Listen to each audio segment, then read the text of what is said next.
കൂട്ടുകാർക്ക് നല്ലൊരു ദിവസം ആശംസിച്ചുണ്ട് നമുക്ക് നേരെ ഗീതുവിന്റെ ഗോവിന്ദിന്റെ ഇന്നത്തെ നല്ലൊരു വിശേഷം കേട്ടാലും. അങ്ങനെ ഇന്നത്തെ വിശേഷത്തില് രഞ്ജുവിന്റെ വിവാഹം കഴിഞ്ഞ കാര്യം ഗീതു രേഖയോട് പറയാണ്. ഇതെല്ലാം കേട്ട് വരുൺ രാധികാമ്മയൊക്കെ അവിടെ ഉണ്ടായിരുന്നു. വരും പറഞ്ഞു, എന്നിട്ടാണോ ഗോവിന്ദേട്ടൻ നമ്മളോട് വെറുതെ ദേഷ്യപ്പെടാൻ വന്നേ? അവൾക്കൊരു ജീവിതം കിട്ടിയത് സന്തോഷിക്കുമല്ലേ ചെയ്യേണ്ടതെന്ന് ചോദിക്കുക. ഇത് കേട്ടതും ഗീതു പറഞ്ഞു, അതുകൊണ്ടൊന്നും അല്ല കണ്ണേട്ടൻ ദേഷ്യം വന്നേ. പാവം ഒരു ചെറുപ്പക്കാരന്റെ ജീവിതം പോയല്ലോ എന്ന് ഓർത്തിട്ട് അവൾക്ക് അസുഖമുള്ള കാര്യങ്ങളൊക്കെ മറച്ചു വെച്ചിട്ട് കല്യാണം കഴിപ്പിച്ചെന്നൊരു ചിന്തയാ, അതുകൊണ്ടാന്ന് പറയാണ്. ഇത് കേട്ടപ്പം വരും പറഞ്ഞു, ആഹാ അത് കൊള്ളാലോ, ഈ സമയത്ത് സന്തോഷിക്കാനുള്ളതിന് പകരം. ഇത് കേട്ട് കഴിഞ്ഞപ്പോഴത്തേനും ഗീത് പറഞ്ഞു, ഇനിയിപ്പം കണ്ണേട്ടന്റെ മനസ്സിലാക്കാനായിട്ട് അല്ല, കണ്ണേട്ടന്റെ മനസ്സ് മാറ്റായിട്ട് ഒരു വഴിയുള്ളൂ. ഇനി കണ്ണേട്ടനോട് കാര്യങ്ങളൊക്കെ പറഞ്ഞ് ബോധ്യപ്പെടുത്തണം. ഗീത് രഞ്ജു ഇവിടുന്ന് പോയതുകൊണ്ടാണ് രഞ്ജുവിന് ഇത്ര നല്ലൊരു ജീവിതം കിട്ടിയത്. അത് കണ്ണേട്ടനെ പറഞ്ഞ് മനസ്സിലാക്കിയാൽ മതി, കണ്ണേട്ടൻ മനസ്സിലാവും എന്ന് പറയാം. ഇത് കേട്ടും വരും രാധികാമ്മനെ ഒന്ന് നോക്കി. രാധികാമ്മനെ ഒന്ന് നോക്കിയിട്ട് മുകളിലേക്ക് വരാൻ കണ്ണുകൊണ്ട് ആദ്യം കാണിക്കുകയാണ്. പിന്നീട് വരണം അങ്ങോട്ട് കയറിപ്പോവാണ്.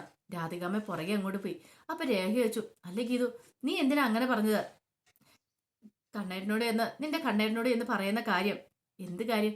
അല്ല, രഞ്ജുവിന്റെ കല്യാണം കഴിഞ്ഞ് ഇവിടുന്ന് ഇറക്കി വിട്ടുകൊണ്ട് വന്ന് അതങ്ങനെ പറയാൻ രാധികാമ്മയോട് കേക്കല എന്തിനാ നീ പറഞ്ഞെന്ന് ചോദിക്കാം. അതൊക്കെ എന്റെ ഒരു ട്രിക്ക് അല്ലേന്ന് ചോദിക്കും. എന്ത് ട്രിക്ക്? ഇപ്പൊ കണ്ടു, രാധികാമ്മ എന്ന് കുറ്റസംഭവം നടത്തുമെന്ന് പറയണം.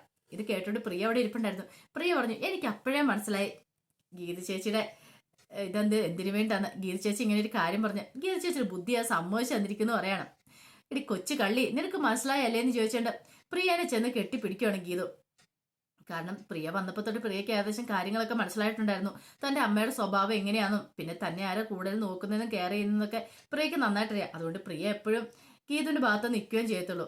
പിന്നീട് രേഖയുടെ കൈ പിടിച്ചിട്ട് ഗീത പറഞ്ഞു, ബാ നമുക്ക് മുകളിലേക്ക് പോകാന്ന് പറയണം. ആ സമയം വരുൺ എന്ത് ചെയ്യുവാണ്, രാധികാമ്മയുടെ അടുത്തേക്ക് എല്ലുവാണ്. രാധികാമ്മയോട് പറഞ്ഞു, അമ്മേ നമുക്ക് പറ്റിയ അവസരം കിട്ടിയിരിക്കുന്നത്. എന്തിന് അമ്മേ? അമ്മ ചെന്ന് ഗോവിന്ദനോട് പറയണം, ഇതേ അമ്മയാണ് ഇവിടെ നിന്ന് ഇറക്കി വിട്ടേന്ന്. അവളെ അങ്ങനെ ഇറക്കി വിട്ടോണ്ടല്ല അവൾക്ക് നല്ലൊരു ജീവിതം കിട്ടിയത്. അല്ലെങ്കിൽ അസുഖമായിട്ട് കിടക്കുന്ന അവൾക്കൊരു ജീവിതം കിട്ടുമായിരുന്നോ? അങ്ങനെയൊക്കെ പറയണം. അമ്മയോടൊപ്പം ഗോവിന്ദന് വലിയ മതിപ്പ് തോന്നുന്നു പറയണം. എടാ ശരിയാകുമോ? പിന്നെ ശരിയാകുമോ അല്ലേന്നോ? സെറ്റാകും, അമ്മ ധൈര്യമായിട്ട് വരാൻ പറയണം. അങ്ങനെ രാധികാമ്മയോട് പോവുക. ഈ സമയം രേഖയ്ക്കും ഗീതനും അറിയാൻ രാധികാമ്മ നേരെ ഗോവിന്ദന്റെ മുറിയിലേക്ക് ചെല്ലുമെന്ന്. രാധികാമ്മനെ മുറിയിലേക്ക് കയറ്റി വിട്ടിട്ട് വരുൺ പുറത്ത് നിൽക്കുകയാണ്. അപ്പോൾ വരുൺ ഇങ്ങനെ അകത്തേക്ക് ഒളിഞ്ഞു നോക്കിക്കൊണ്ട് നിൽക്കുക. അപ്പൊ തൊട്ട് പുറകെ തന്നെ ഗീതവും രേഖയും വന്നു നിന്നു. പക്ഷെ വരുൺ ഇത് അറിഞ്ഞിട്ടുണ്ടായിരുന്നില്ല. വരുണാനി എന്താ അകത്ത് നടക്കുന്നതെന്നുള്ള അറിയാൻ വേണ്ടി ആകാംക്ഷപൂർവ്വം ഇങ്ങനെ കേൾക്കാനായിട്ട് കാത്തിരിക്കുകയാണ്. അങ്ങനെ അകത്ത് ചെന്ന് കഴിഞ്ഞപ്പോഴത്തേനും ഗോവിന്ദൻ രാധികാമ്മ വിളിച്ചു, എന്താ കാര്യം എന്താന്ന് ചോദിക്കുകയാണ്.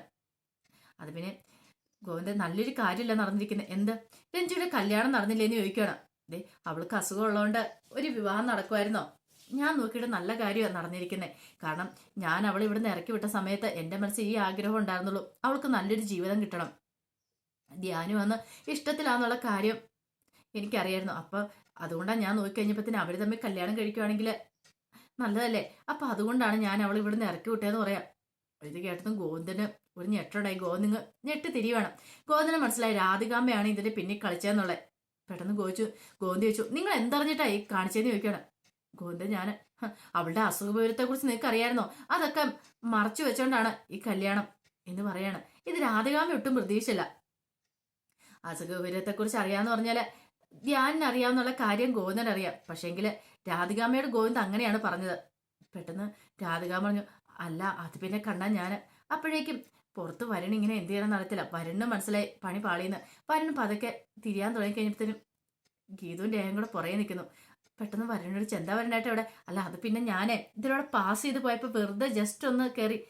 അതെ, ഞങ്ങളും അങ്ങനെ തന്നെ ഇവിടെ വന്ന് നിന്നാന്ന് പറയണം. വരുണായിട്ട് ഇങ്ങനെ നിന്നിട്ട് കാര്യമുണ്ടോ? വരുണായിട്ട് അങ്ങോട്ട് അകത്തേക്കല്ല, വരുണായിട്ടിനും കൂടെ അതിന്റെ ക്രെഡിറ്റ് വേണ്ടേന്ന് ചോദിക്കുവാണ്. ഇത് കേട്ട് കഴിഞ്ഞപ്പോഴത്തേനും വരുൺ ചോദിച്ചു, എന്ത് ക്രെഡിറ്റ്? അല്ല, രാധികാമ്മ വരുണേട്ടനോട് കൂടിയാണ് രഞ്ജുവിനെ ഇവിടെ നിന്ന് ഇറക്കി വിട്ടെ, അതുകൊണ്ടാണ് രഞ്ജുവിന് നല്ലൊരു ജീവിതം കിട്ടിയെന്ന്. അപ്പൊ വരുണേട്ടനോട് ഭയങ്കര താല്പര്യമായിരിക്കും. കയറി ചെല്ലാൻ പറഞ്ഞ് വരുണിന്റെ ഉന്തിത്തല്ലയും കൂടി കയറ്റി വിടുവാണ്. അങ്ങനെ വരുണും കൂടെ അകത്തേക്ക് ഇല്ലുവാണ്. പിന്നീട് വരുൺ പറഞ്ഞു, ഗോവിന്ദേട്ടൻ നല്ലൊരു കാര്യമില്ല ചെയ്തിരിക്കുന്നേ.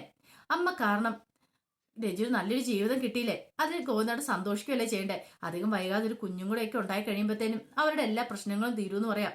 ഇതോടെ കേട്ടപ്പോൾ സമനില എറ്റുന്ന പോലെ തോന്നി ഗോവിന്ദന്. ഗോവിന്ദൻ പെട്ടെന്ന് നിങ്ങൾ തിരിഞ്ഞു വന്നിട്ട് വരുണിന്റെ കർണം തീർത്തൊന്ന് പൊട്ടിക്കുക. നീ എന്തറിഞ്ഞിട്ടാടെ പറയണേ? അവളുടെ അസുഖത്തെക്കുറിച്ചൊക്കെ നിനക്കൊക്കെ എന്തറിയാം? ഒരു കുഞ്ഞും കൂടെ അവൾക്ക് ഒരിക്കലും ഒരു കുഞ്ഞ് ജനിച്ചുകൂടാന്ന് പറയണം. ഇത് കേട്ടാൻ രാധികാമ്മയ്ക്കും വരുണിനും എന്ത് ചെയ്യാനും നടത്തില്ല. വരുണ് ജീവനും കൂടെ മുറിയിൽ ഇറങ്ങി ഓടുകയാണ്. ഈ സമയം ഇതെല്ലാം കണ്ടുകൊണ്ട് പുറത്തു നോക്കിയിരുന്ന ഗീതവും രേഖയും ചിരിക്കുകയാണ്. പുറത്തേക്ക് ഇറങ്ങി വന്നപ്പോൾ വരുണിനൊരു ചമ്മല്. വരുൺ പെട്ടെന്ന് മുഖമൊക്കെ ഇങ്ങനെ മാറ്റി പറഞ്ഞു, ഞാൻ പോയേക്കോ, ഞാൻ ഇവിടെ നിന്നാ ശരിയാകത്തില്ലെന്ന് പറയാം. രേഖ വെച്ചു, അതെന്താ വരണേട്ടാ പോകുന്നേ? അവർ തമ്മിൽ സംസാരിക്കട്ടെ, അതല്ല നല്ലതെന്ന് പറഞ്ഞിട്ട് വരുൺ മുറിയിൽ നിന്ന് ഇറങ്ങി ഓടുവാണ്. ഗീതവും രേഖയും കൂടെ പൊട്ടിച്ചിരിക്കുക മുറിക്ക് പുറത്ത് നിന്നിട്ട്. ഈ സമയം രാധികാമ്മയോട് ഗോവിന്ദ് പറഞ്ഞു, ഒരു കാര്യം ഞാൻ പറഞ്ഞേക്കാം. രാധികാമ്മ ഇത്രയും കാലം ഇവിടുത്തെ കാര്യങ്ങളൊക്കെ നോക്കി, ഇനി കാര്യങ്ങളൊന്നും നോക്കേണ്ട കാര്യമില്ല. ഇവിടെ കാര്യങ്ങളൊക്കെ തീരുമാനിക്കാൻ ഞാനുണ്ട്. ഞാൻ ഇങ്ങോട്ട് കൂട്ടിക്കൊണ്ട് വന്ന അവളെ അപമാനിച്ചിറക്കി വിടാൻ രാധികാമ്മയ്ക്ക് ആരും അധികാരം തന്നേന്ന് ചോദിക്കാം. രാധികാമ്മ പറഞ്ഞ, കണ്ണാ ഞാൻ കൂടുതലൊന്നും വിളിക്കണ്ട, അധികാരം എടുത്തതൊക്കെ മതി ഇതിനു മുമ്പ്. പക്ഷെ ഇനി അങ്ങോട്ട് വേണ്ട. ഇവിടെ എന്ത് നടക്കണം നടക്കില്ല തീരുമാനിക്കാൻ ഞാനുള്ളപ്പോ ഇനി ആരും ഒന്നും പറയണ്ട, തലയിരിക്കും വാലാടണ്ട, പറഞ്ഞ കേട്ടല്ലോ എന്നും പറഞ്ഞോണ്ട് രാധികാമ്മയോട് ഭയങ്കര ദേഷ്യപ്പെടുവാണ്. ഇനി ഇങ്ങനെ ഒരു സാഹചര്യം ഉണ്ടായിട്ടുണ്ടെങ്കിൽ ഞാൻ പ്രതികരിക്കുന്ന ഇങ്ങനെ ആയിരിക്കില്ല എന്ന് പറയണം. അറക്കൽ വീണ്ടും പുറത്തായിരിക്കും നിങ്ങളെന്നൊക്കെ പറയാം. രാധികാമ്മ തകർന്നു പോയി. രാധികാമ്മ ആകെപ്പാടെ നാണം കെട്ട് പുറത്തേക്ക് ഇറങ്ങി വരുവാണ്. അപ്പോഴേ ഗീതവും രേഖയും കൂടെ പുറത്തേക്കുന്നത് കണ്ടു. രാധികാമ്മയോട് ഗീത ചോദിച്ചു, കിട്ടിയോന്ന് ചോദിക്കുകയാണ്. അഭിനന്ദനം കിട്ടിയോന്ന് ചോദിക്കാം. രാധികാമ്മയ്ക്ക് മനസ്സിലായി ഇവളുമാരെ കളിയാക്കിയെന്നുള്ള കാര്യം മനസ്സിലായി. പെട്ടെന്ന് രേഖയോട് പറഞ്ഞതേ, ഇവളുടെ കൂടെ കൂടിയിട്ട് നീയും ഇങ്ങനെ കളിയാക്കേണ്ട കാര്യമൊന്നുമില്ല. കഴിഞ്ഞ ജന്മത്തിലെ നമ്മുടെ ശത്രുക്കളാണ് ഈ ജന്മത്തിൽ മക്കളായിട്ട് ജനിക്കുന്നു പറഞ്ഞു കേട്ടിട്ടുണ്ട്. എന്ന് പറഞ്ഞാൽ ഇവിടെ മരുമക്കളായിട്ടാണ് ജനിച്ചിരിക്കുന്നത്. ഞാൻ കൂടുതലൊന്നും പറയുന്നില്ല എന്നൊക്കെ പറഞ്ഞ് രാധികാമ്മ അങ്ങോട്ടേക്ക് ഇറങ്ങി പോവാണ്. ആ സമയത്ത് രേഖയെ നോക്കി ഗീത ചിരിക്കുകയാണ്. എന്തെന്നില്ലാത്ത സന്തോഷമാണ് രേഖയ്ക്കും ഗീതിനും ഉണ്ടായത്. പിന്നീട് രഞ്ജു മണിയറയൊക്കെ ഒലുക്കി കാത്തിരിക്കുവാണ് ധ്യാനിന് വേണ്ടിയിട്ട്. പക്ഷെ ധ്യാനാണ് ആകെപ്പാ ടെൻഷനാ. എന്തായി തീരുന്നൊന്നും അറിയത്തില്ല. ഇനിയിപ്പം മുറിയിലേക്ക് ചെന്ന് കഴിഞ്ഞിട്ടുണ്ടെങ്കിൽ രഞ്ജുവിന്റെ പ്രതികരണം എങ്ങനെയൊന്നും അറിയാൻ പറ്റത്തില്ല. ആ സമയത്ത് അതിലൂടെ വിജയലക്ഷ്മി വന്നു. വിജയലക്ഷ്മി കണ്ടു മുറിയൊക്കെ അലങ്കരിച്ചു വെച്ചിരിക്കുന്നത്. വിജയലക്ഷ്മിക്ക് സങ്കടം സഹിക്കാൻ പറ്റിയില്ല. അപ്പോഴേക്കും അങ്ങോട്ട് വന്ന് ധ്യാനോട് വിജയലക്ഷ്മി പറഞ്ഞു, ഇപ്പം നിനക്ക് സമാധാനം ആയല്ലോ അല്ലേന്ന് ചോദിക്കുകയാണ്. കണ്ടില്ലേ, അവൾ ഏറെ പ്രതീക്ഷയോടുകൂടി കാത്തിരിക്കുന്നത്. ഒരു കാര്യം ഞാൻ പറഞ്ഞേക്കാം, എന്റെ മോൾക്ക് എന്തെങ്കിലും സംഭവിച്ചിട്ടുണ്ടെങ്കിൽ എനിക്ക് സഹിക്കാൻ പറ്റില്ലെന്ന് പറയണം. അതെ അമ്മ ഇങ്ങനെ ടെൻഷൻ അടിക്കാതെ, ഒന്നും സംഭവിക്കില്ല എന്ന് പറയണം. പിന്നെ സംഭവിക്കില്ല പോലും. ഇങ്ങനെയൊക്കെ തന്നെ മുമ്പ് നീ പറഞ്ഞുകൊണ്ടിരുന്നേ, കല്യാണം നടക്കില്ല എന്ന് പറഞ്ഞിട്ട് കല്യാണം നടത്തിയില്ലേ? എന്നിട്ട് ഇനിയിപ്പോഴോ? അതമ്മേ, കുഞ്ഞുങ്ങളൊന്നും ഒരിക്കലും ഉണ്ടാകാൻ പോകുന്നില്ല. പിന്നെ അത് നീ മാത്രം വിചാരിച്ചിട്ട് കാര്യമില്ലെന്ന് പറയണം. ഇത് കേട്ടതും ധ്യാൻ പറഞ്ഞു, അമ്മ ഇങ്ങനൊന്നും പറയില്ലെന്ന് പറയണം. ഞാനല്ലേ അമ്മയ്ക്ക് വാക്ക് തരുന്നേ, അമ്മ ധൈര്യമായിട്ട് ഇരിക്കാനൊക്കെ പറയണം. വിജയലക്ഷ്മിക്ക് സങ്കടം സഹിക്കാൻ പറ്റില്ല. വിജയലക്ഷ്മി നേരെ പൂജാമുറിയിലേക്ക് ചെല്ലുവാണ്. അവിടെ ചെന്ന് ഭഗവാന് വേണ്ടി നിന്ന് പ്രാർത്ഥിക്കുക. എന്റെ ഭഗവാനെ, ഇത്രയും കാലം ഞാൻ അവളുടെ ജീവൻ രക്ഷിച്ചു പിടിച്ചോണ്ടു, പക്ഷെ ഇപ്പൊ എനിക്ക് സാധിക്കുന്നില്ല. കാത്തോണെ, ഒരു കാരണവശാലും അവർക്കൊരു കുഞ്ഞൊന്നും ജനിക്കില്ലേ. അങ്ങനെ ജനിച്ചിട്ടുണ്ടെങ്കിൽ അവളുടെ ജീവൻ അപകടത്തിലാവും, അവൾ മരിച്ചു പോകും. പിന്നെ അത് തീരാ വേദനയായിട്ട് മാറും. ഇത്രയും കാലം ഒരു പ്രശ്നമില്ലാതെ മുന്നോട്ട് പോയതാ. അതൊക്കെ ഓർത്ത് കണ്ണ് നിറഞ്ഞ് വിജയലക്ഷ്മി അവിടെ നിന്ന് പ്രാർത്ഥിക്കുകയാണ്. ആ സമയം ധ്യാനം മുറിയിലേക്ക് കയറി ചെല്ലുക. മുറിയിലേക്ക് ചെല്ലുമ്പോൾ രഞ്ജു ഒരു ഗ്ലാസ് പാലൊക്കെ ആയിട്ട് വന്നു. പാലെടുത്ത് ധ്യാനം കൊടുത്തിട്ട് പകുതി കുടിച്ചിട്ട് പകുതി വാങ്ങിച്ച് കുടിക്കുകയാണ്. പിന്നീട് രഞ്ജു, ഇത്ര പെട്ടെന്ന് ഈ കല്യാണം നടക്കും ഞാൻ സ്വപ്നത്തിൽ പോലും പ്രതീക്ഷയല്ല കേട്ടോ ധ്യാനെ. വലിയ ആർഭാടമായിട്ട് കല്യാണം നടത്തിയില്ലെങ്കിലും മണിയറയൊക്കെ എന്നെ കൊണ്ട് പറ്റാവുന്ന രീതിയിൽ ഞാൻ അലങ്കരിച്ച് വെച്ചിട്ടുണ്ട്. ഇതിന്റെ കാര്യത്തിൽ ഒരു പിശുക്ക് വേണ്ടാന്ന് പറയാണ്. ഇതൊക്കെ കേട്ട് കഴിഞ്ഞപ്പോൾ ധ്യാനം പറഞ്ഞു, അതൊക്കെ നല്ല കാര്യത്തെയാ, ഞാൻ ഫുൾ മാർക്ക് തന്നിരിക്കുന്നു പറയണം. എന്നാ ശരി, ഇവിടെ ഇരിക്കാൻ പറഞ്ഞ ധ്യാൻ രഞ്ജുവിനെ പിടിച്ചെടുത്തോ. രഞ്ജു ചോദിച്ചു, അല്ല എനിക്ക് ധ്യാനോട് കുറച്ച് കാര്യങ്ങളൊക്കെ സംസാരിക്കാണെന്ന് പറയണേ. എന്ത് കാര്യങ്ങള്? അതൊക്കെയുണ്ട്. ഇത് കേട്ടപ്പോൾ ധ്യാനം പറഞ്ഞു, എനിക്കും പറയാനുണ്ടെന്ന് പറയണേ. അന്നൊരു കാര്യം ചെയ്യാം, ധ്യാൻ ആദ്യം പറ ധ്യാന്റെ മനസ്സിലുള്ള എന്താന്ന്, അതിനുശേഷം ഞാൻ പറയാന്ന് പറയണേ. അത് കേട്ട് കഴിഞ്ഞപ്പോഴത്തേക്കും ധ്യാൻ പറഞ്ഞു, അത് പിന്നെ കുറെ കടങ്ങളും കാര്യങ്ങളൊക്കെ ഉണ്ട്, ബാധകളൊക്കെ ഉണ്ട്. 1-2 വർഷം കൊണ്ട് അതൊക്കെ തീരുവുള്ളൂ. പക്ഷെ അതൊക്കെ തീരുന്നതിന് മുമ്പ് നമുക്കൊരു കുഞ്ഞു വേണ്ടെന്ന് എന്റെ തീരുമാനം എന്ന് പറയണേ. ഇത് കേട്ടോ രഞ്ജു ഞെട്ടി. ധ്യാൻ എന്താ പറയണെന്ന് ചോദിക്കാം. അതെ, അതുവരെ കുഞ്ഞുങ്ങളൊന്നും നമുക്ക് വേണ്ട, ബാധകളൊന്നും വലിച്ചു വെക്കണ്ട, അതിനുശേഷം നമുക്കൊരു കുഞ്ഞിനെ കുറിച്ച് ചിന്തിച്ചാൽ മതി എന്ന് പറയണം. രഞ്ജുവിന്റെ മുഖം അങ്ങോട്ട് മാറി. രഞ്ജു പറഞ്ഞു, എന്താ ധ്യാൻ ഇങ്ങനെയൊക്കെ? എന്റെ കൂടെയുള്ള ഫ്രണ്ട്സൊക്കെ ബാംഗ്ലൂരൊക്കെ ഉണ്ട്, അവർക്കൊക്കെ 2-3 കുട്ടികളൊക്കെ ആയി. ഇത് ചിലപ്പോൾ നമ്മൾ ഇനിയിപ്പോൾ 2 വർഷം കഴിഞ്ഞിട്ട് പിള്ളേർ വേണമെന്ന് ആഗ്രഹിച്ച് ചെയ്യുമ്പോൾ ചിലപ്പോൾ ദൈവം നമുക്ക് തരണമെന്നില്ല. ചിലപ്പോൾ കുറേ മെഡിസിനൊക്കെ കഴിക്കേണ്ടി വരും. അങ്ങനെ എൻ്റെ പരിചയത്തിലുള്ള ആൾക്കാർ ഇഷ്ടംപോലെ ഉണ്ടെന്ന് പറയണം. അതിൻ്റെ ഒന്നും ആവശ്യം വരത്തില്ല, നമുക്കതൊന്നും വേണ്ടി വരത്തില്ല. അല്ലാതെ നമുക്ക് കുഞ്ഞുങ്ങളുണ്ടാവും. താൻ ധൈര്യമായിട്ടിരിക്കുക. ഒരു 2 വർഷത്തെ സമയം എനിക്ക് തരാൻ പറയണം. ഒരു കാര്യം ചെയ്യാം, ഇതിനെക്കുറിച്ചൊക്കെ നമുക്ക് നാളെ തന്നെ ഡോക്ടറോട് ചോദിക്കാം, പ്ലാനിങ്ങിനെ കുറിച്ചൊക്കെ നമുക്ക് ചോദിക്കാന്ന് പറയണം. രഞ്ജു പറഞ്ഞു, അതിൻ്റെ ആവശ്യമൊന്നുമില്ല, അത്യാവശ്യം കാര്യങ്ങളൊക്കെ എൻ്റെ ഫ്രണ്ട്സ് എനിക്ക് പറഞ്ഞു തന്നിട്ടുണ്ട്, എനിക്കറിയാമെന്ന് പറയണം. പിന്നീട് ധ്യാന്റെ അടുത്തേക്ക് രഞ്ജു ചെല്ലുകയാണ്. ധ്യാനെ കെട്ടിപ്പിടിക്കുകയാണ്. അങ്ങനെ അവരെ കെട്ടിപ്പിടിച്ച് നിൽക്കുകയാണ്. ഈ സമയത്ത് പൂജാമുറിയിൽ വലിയ പ്രാർത്ഥന തന്നെയായിരുന്നു. വിജയലക്ഷ്മി, എൻ്റെ ഭഗവാനെ കാത്തോണേ, അരുതാത്ത ചിന്തകളൊക്കെ എൻ്റെ മോളുടെ മനസ്സിൽ കൊണ്ടേലല്ലേ. കാരണം അവൾക്ക് ഒരു കാര്യം ആരെങ്കിലും ചെയ്യല്ലെന്ന് പറഞ്ഞിട്ടുണ്ടെങ്കിൽ അവൾ ആ കാര്യം തന്നെ ചെയ്യുള്ളൂ. അങ്ങനത്തെ ഒരു സ്വഭാവം അവൾക്ക് ചെറുപ്പം മുതലുള്ളതാ. ധ്യാനം എന്തേലും പറഞ്ഞിട്ടുണ്ടെങ്കിൽ നേരെ ഓപ്പോസിറ്റ് കാണിക്കാനായിട്ടോ അവൾ ശ്രമിക്കത്തുള്ളൂ. എന്തായി തീരും എങ്ങനെയായി തീരുന്നു അറിയത്തില്ലാത്ത ഒരു ടെൻഷനിലായിരുന്നു വിജയലക്ഷ്മി. ഈ സമയം ഗീതു മുറിയിലേക്ക് വരുവാണ്. അപ്പൊ ഗോവിന്ദ് ഇങ്ങനെ ഓരോന്നൊക്കെ ആലോചിച്ചുകൊണ്ട് നിൽക്കുവാണ്. പിന്നീട് ഗോവിന്ദ് പറഞ്ഞു, അതെ, ഞാനാണെങ്കിൽ ധ്യാനെ വിളിച്ചിട്ട് ധ്യാന കോൾ എടുക്കുന്നില്ല. നീ ഒരു കാര്യം ചെയ്യുക, രഞ്ജൂരി ഒന്ന് വിളിച്ചു നോക്കാൻ പറയണേ. എന്തിന് വിളിച്ചു നോക്കാന്നിട്ട് എന്തെടുക്കുവാന്ന് ചോദിക്കും. ദേ, ഇപ്പോഴിങ്ങനെ വിളിക്കുന്നത് ശരിയായിട്ടുള്ള കാര്യമാണോ? എന്റെ സമാധാനക്കേട്, അല്ലാതെ പിന്നെ എന്താ ചെയ്യുന്നേ? നീ ഒന്ന് വിളിച്ചു നോക്ക്. എന്റെ ഗോവിന്ദേട്ടാ, ഞാനിപ്പോൾ രഞ്ജുവിനെ വിളിച്ചിട്ട് അവൾക്ക് 100 കൂടെ സംശയങ്ങൾ കാണുമായിരിക്കും.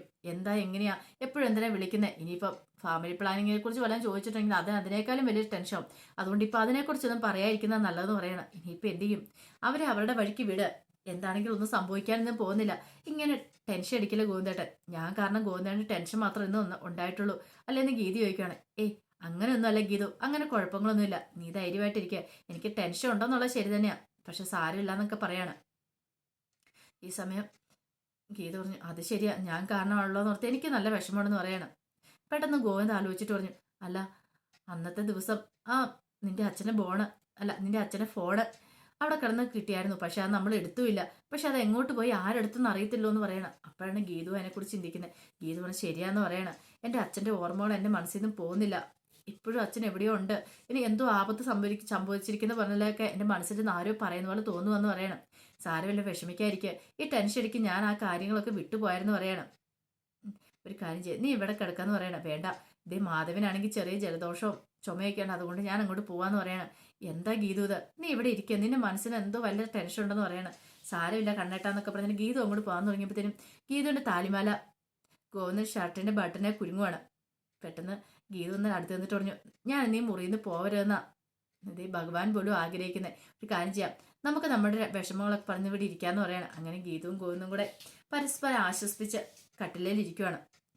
ആ സമയത്ത് ആ പടം അസ്വസ്ഥപ്പെട്ട അവർണയെ അങ്ങോട്ടും ഇങ്ങോട്ടും നടക്കുവാണ് വീട്ടിൽ കൂടെ. പാതിരാത്രി സമയമായി, ഉറക്കം വരുന്നില്ല. അങ്ങോട്ടും ഇങ്ങോട്ടും ഇങ്ങനെ നടക്കുന്ന സമയത്ത് റോഡിൽ അജാസ് വന്നു. അജാസ് ഒന്ന് നോക്കിക്കഴിഞ്ഞപ്പോഴത്തേനും അവർണയെ അവിടെ നടക്കുന്നുണ്ട്. അപ്പോൾ ലൈറ്റ് എല്ലാം ഇട്ടിരിക്കുന്നുണ്ട്. അജാസ് കുറേ സമയം വെയിറ്റ് ചെയ്ത് നിൽക്കുകയാണ്. പിന്നീട് അവർണയെ ലൈറ്റ് ഓഫ് ചെയ്തു. ലൈറ്റ് ഓഫ് ചെയ്തിട്ട് അകത്തേക്ക് അങ്ങോട്ട് കയറി പോവാണ്. എല്ലാ ലൈറ്റുകളും ഓഫായി. ആ സമയം അജാസ് പതുക്കെ അങ്ങോട്ടേക്ക് വരുവാണ്. എന്താ അജാസിന്റെ ലക്ഷ്യം എന്നറിയത്തില്ല, എന്തൊക്കെയോ മനസ്സിൽ പ്ലാൻ ചെയ്തിട്ടുണ്ട്. അപ്പൊ അതിന്റെ വിശേഷങ്ങൾക്കായി നമുക്ക് എല്ലാവർക്കും കാത്തിരിക്കാം കേട്ടോ. ഒരിക്കൽ കൂടി എല്ലാവർക്കും നല്ലൊരു ദിവസം ആശംസിച്ചു നിർത്തുന്നു.